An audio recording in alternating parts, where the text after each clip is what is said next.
दोस्तों अक्सर flat honours का एक क्वेश्चन होता है कि क्या फ्लैट की जमीन में भी हमारा कुछ हिस्सा है, या जिस सोसाइटी में हमारा फ्लैट सिचुएटेड है उस सोसाइटी की जमीन में भी हमारा कुछ हिस्सा है।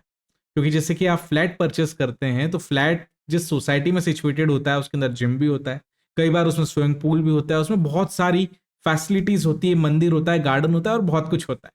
तो क्या उसमें भी आपकी हिस्सेदारी है, और अगर है तो कितनी है? ये सारे क्वेश्चन हर फ्लैट ऑनर के मन में जरूर रहते हैं। तो चलिए आज इसी पहेली को सुलझाते हैं, देखते हैं कि फ्लैट ऑनर का कोई हिस्सा रहता भी है या नहीं, और रहता है तो कितना रहता है और उसका आकलन किस प्रकार से किया जा सकता है। तो चलिए शुरू करते हैं। तो दोस्तों जब हम कोई फ्लैट परचेस करते हैं तो हम उसमें दो चीजों के लिए पेमेंट करते हैं।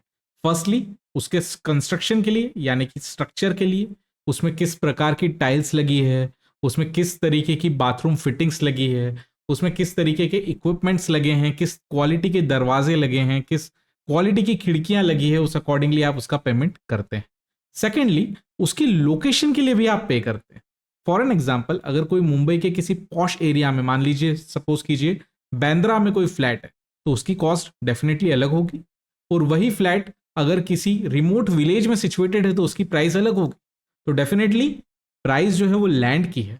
ऐसी कई सिचुएशंस आ सकती है जब उस बिल्डिंग को किसी कारण से तोड़ना पड़े, या फिर एक्ट ऑफ गॉड यानी कि भूकंप आने के कारण, या फिर कोई नेचुरल कैलेमिटी आने के कारण वो अपने आप टूट जाए, या फिर बाय फोर्स ऑफ लॉ उसे किसी कारण से तोड़ना पड़ जाए due to municipal corporation reasons, कुछ भी हो सकते हैं जो। तो ऐसी सिचुएशन में क्या फ्लैट ऑनर को कोई सिक्योरिटी रहती है, क्या उसे लैंड का भी पैसा मिलता है?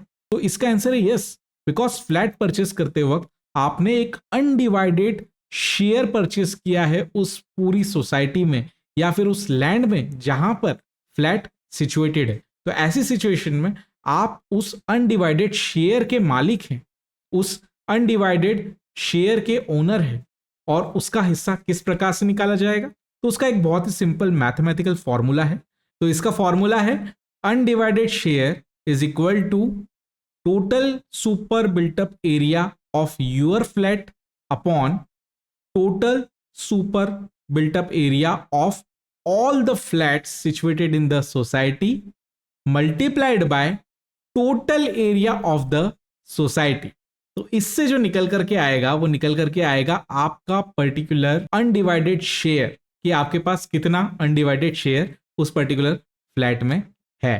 अक्सर हमें ऐसा लगता है कि जितना हमारा फ्लैट है, मान लीजिए 1000 स्क्वायर फीट का है, तो हमारा लैंड में भी हिस्सा 1000 स्क्वायर फीट का होगा, लेकिन ऐसा नहीं होता है। बिकॉज क्योंकि एक लैंड पे बहुत सारे फ्लैट्स बने हुए हैं, तो इसलिए डेफिनेटली आपका जो अनडिवाइडेड शेयर इन लैंड है वो थोड़ा सा रिड्यूस हो जाएगा। तो उसको इस फॉर्मूले से आप निकाल सकते हैं। और इस फॉर्मूले का यूज करते हुए अगर कोई ऐसी परेशानी आती है कि बिल्डिंग पुरानी हो जाए, या फिर बिल्डिंग को किसी कारण से तोड़ना पड़ जाए या टूट जाए, तो इस प्रकार से आपका अनडिवाइडेड शेयर प्रॉपर्टी में कैलकुलेट करके आपको कॉम्पनसेशन दिया जा सकता है, या फिर आपको उसकी कीमत अदा की जा सकती है।